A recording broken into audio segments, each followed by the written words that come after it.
So, hello everyone and welcome back to my channel. Today I'll be talking about my Panda palette, which is the Too Faced Chocolate Gold. And yes, I got a haircut. I got my undercut back. So, I don't have pan yet. So this is what mine looks like, and I feel like I might actually hit pan next update. Just watch me hit pan after this, like in 2 days. And I think the shade will be Rolling in Dough because I've pretty much used this shade every single day. Like maybe once a week I won't wear makeup. This month I have not been wearing the metallic shades as much because I feel like it's not as natural when I look up work makeup on YouTube. Like you don't see these colors, you just see mattes. So I was kind of like, is what I'm wearing inappropriate for work? So I just stopped. And when I get back from work, that's when I decided if I want to put on like one of these more fun colors to just make my look, I don't know, more fancy, more fun. But yeah, other than that, these matte shades have been getting a lot of love this month. Ugh. And then so what I've been doing is going over my lid all the way up to like my eyebrow, which I did very thick today on accident. I go in with Rolling in Dough, and then all over my lid with So Bougie, and then where I normally put my metallic shades, I would go in with Cocoa Truffle, which is this brown shade right here. So these three I can definitely see progress, especially Rolling in Dough, but I'm starting to see a dip in So Bougie. And I feel like the reason why I'm seeing more progress is because I switched my brush. So, lip gloss problems. But I switched my brush from the e.l.f. brushes to the Wet n Wild brushes. And the e.l.f. brushes, they're nice, but I feel like you need to go in multiple times to get any color. Whereas the Wet n Wild brushes, they're softer, but they kick up more product.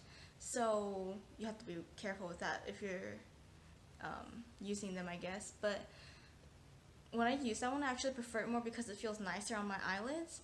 And instead of like having to dip back into the palette, I can just swirl it once.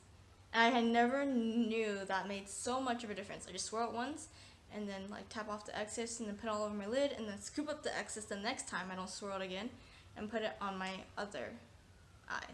And that just makes my routine so much faster because I don't have to keep going back and dipping into the eyeshadow palette. So that might be why you see scratches on here. If you see scratches, I'm not cheating.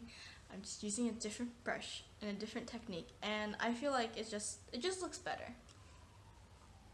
And yeah, okay, so I originally wanted to hit pan on like all the wearable metallic shades, which would be everything but the pink, purple, and silver, and I just didn't care what happened to the black shade because black is really hard for me to wear, and I wanted to use up the matte shades other than the black, but I'm not getting bored of this palette. I just feel like I kind of want to play with other palettes. Before I would wear this every single day, no problem. I wasn't sick of it, but now like the season's transitioning and I feel like playing with my Clover palette a lot more. And you can probably tell why, right? It's more colorful, and I love yellow eyeshadow.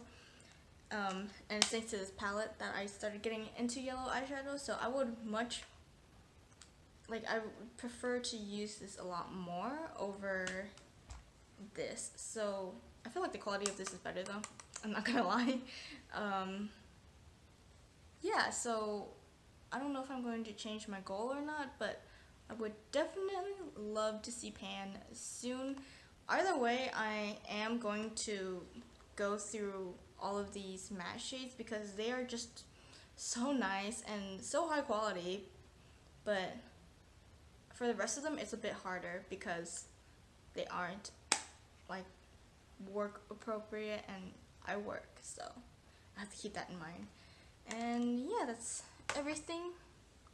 Basically, I don't have any pan, but I wouldn't be surprised if I hit pan in like a week from now, because that's just how things like this go. Anyway, thanks for watching. Bye!